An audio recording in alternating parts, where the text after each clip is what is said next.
Good afternoon. My name is Stephen Finkelman. I'm the son of Paul Finkelman of blessed memory, a Holocaust survivor of both Auschwitz and Mauthausen, where he was liberated by the American Army. I want to thank each of you for being here today. It means more than I can say. I know my father's looking down and smiling. So why are we here today? Because of the vision of one man, Pastor Job Spittner, the founder of March of Life, of which this March of Remembrance is an offshoot. Vision is critical, but it takes more than a vision to turn it into reality. In this case, a team of about 30 leaders. So one of them is Claudia Kiesinger, who serves as Director of TOS Ministries America. And I think what the Council General, the German Council General Redeke, what you just said, really speaks volumes. It's a perfect introduction. In this case of Claudia, it's her own family story.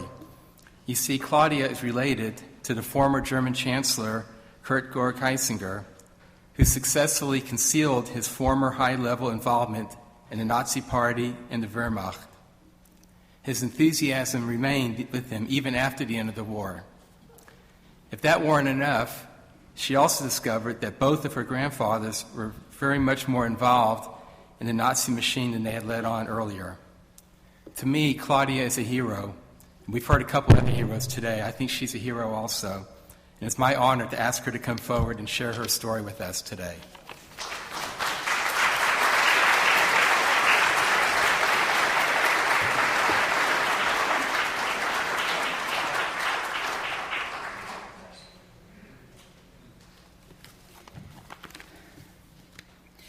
Yes, so my name is Claudia Kiesinger. And I live in New York now, but I'm coming from Tübingen in South Germany.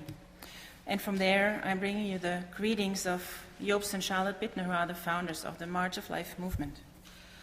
And they are very happy to know that 65 Marches of Life, Marches of Remembrance are taking place this weekend in America. And we have this weekend 7 Marches of Life in Germany, heading up to May 8, 9, 10, when we have the 70th anniversary of the surrender of Germany. But we will also have an event like this. We will have a march in Berlin, and we have a commemoration at the Brandenburg Gate, and afterwards a Feast of Life with the Jewish community in Berlin. So it was 10 years ago when we were confronted with one sentence: the silence of your fathers is still in you. And we didn't really know what that would mean, but realizing that almost nobody in our congregation really knew what their grandfathers or fathers did during the Holocaust and what their part was. And of course, growing up, I was taught in school, this is what's taking place in Germany, of course. You're taught in different grades about the Holocaust, about World War II, and what happened, about the camps. But until this sentence, the silence is still in you, for me, it was still, it happened then, and it didn't have to do something with me now. It was, for me, it was globally the Germans did it. Although I'm German, of course, but it was the Germans who did it. And with this sentence, it came very close. It came into my family, because it was my grandfathers who were part of this whole time. So the indifference in my own life came from the silence whenever my grandfather would start talking about what good things Hitler did for Germany and questioning the dimension of the Holocaust, or even making jokes of Jewish people. And in our family, we just didn't say anything against it because we didn't want to get into a fight with him all the time. So from this silence in myself, I saw that if you are silent to something, you approve it. This is what silence means. So for me, this was the step to say, I have to do something. I cannot be silent anymore. And so that's why I'm very thankful that I can be here with you today and having the opportunity to say how sorry I am for what happened through my family, but also for my own indifference that I lived a long time of my life. And when Job Spittner was here in February, he said a sentence that the onlookers or bystanders, that step to a perpetrator is very small. So the majority of Germans were onlookers or bystanders and looking away when their neighbors were deported. Churches didn't speak up. And also, in contrary, you could sit on Sundays in church, and on Monday you were a concentration guard. So what would I have done if I would have lived then? That's the question I had to ask myself. Because I'm not in a position to judge my forefathers. It is my responsibility to see what would I have done, or what will I do. So, and I had to answer this question for now, when a dear friend of mine, Rose Price, who is a survivor of 5 concentration camps, among them Dachau, said to me, "I'm so happy you are my friend.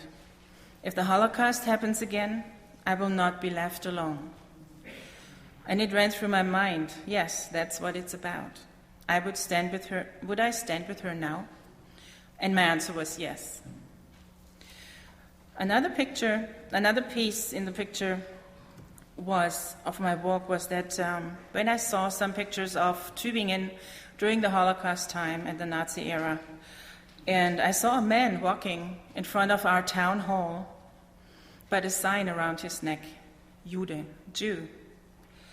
This is my hometown, around the corner where I grew up, not in faraway Berlin. And it was shocking to me, and although I knew it happened everywhere in Germany.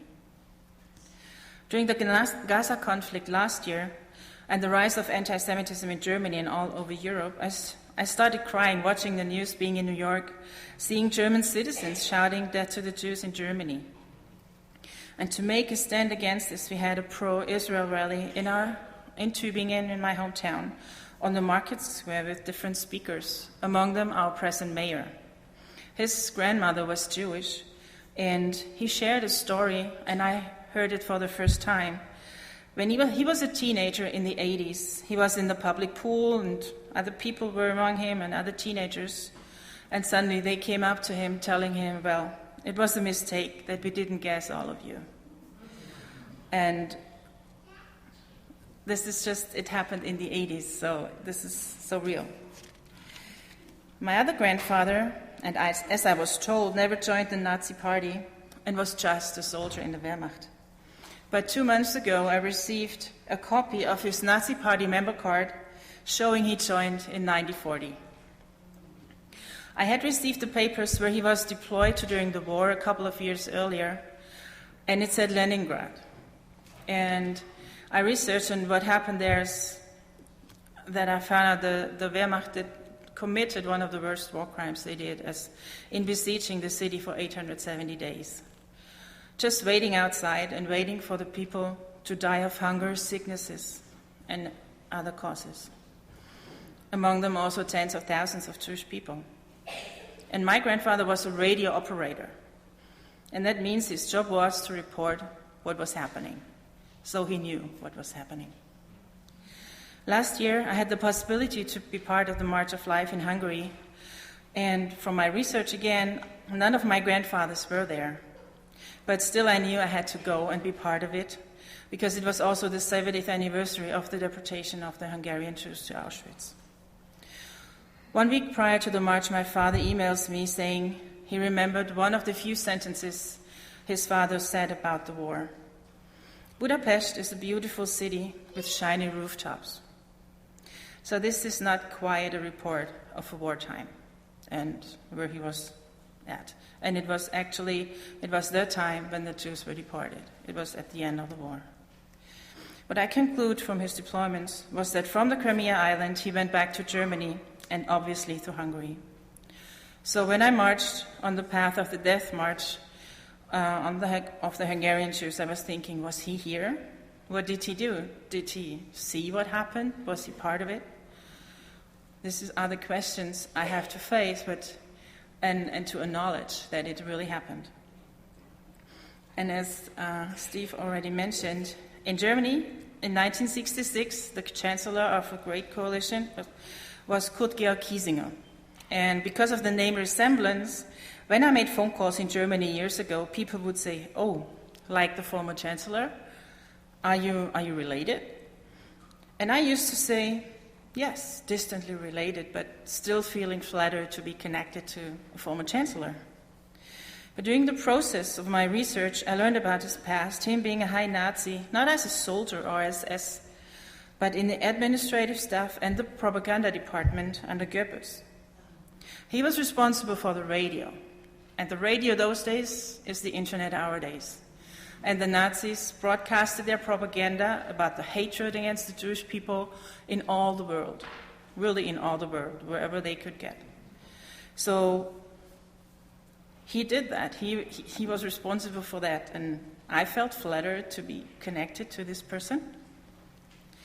So with all what I found about my grandfathers, I see that I have a responsibility to speak about the truth about my family, asking for forgiveness for my own indifference, and also on behalf of my grandfathers as well as my grandmothers, because they were on the same page when it came to Hitler and his ideology. It is an honor for me to stand together with the survivors and their descendants, with the liberators, saying never again. Thank you.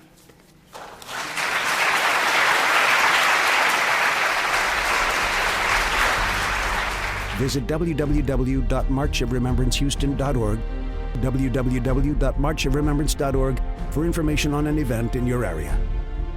Here, Holocaust survivors, World War II veterans, and/or their families share their experiences as victims and liberators. Experience heartfelt testimonies, healing, and hope. Rise up and march against today's anti-Semitism. marchofremembrance.org, marchofremembrancehouston.org.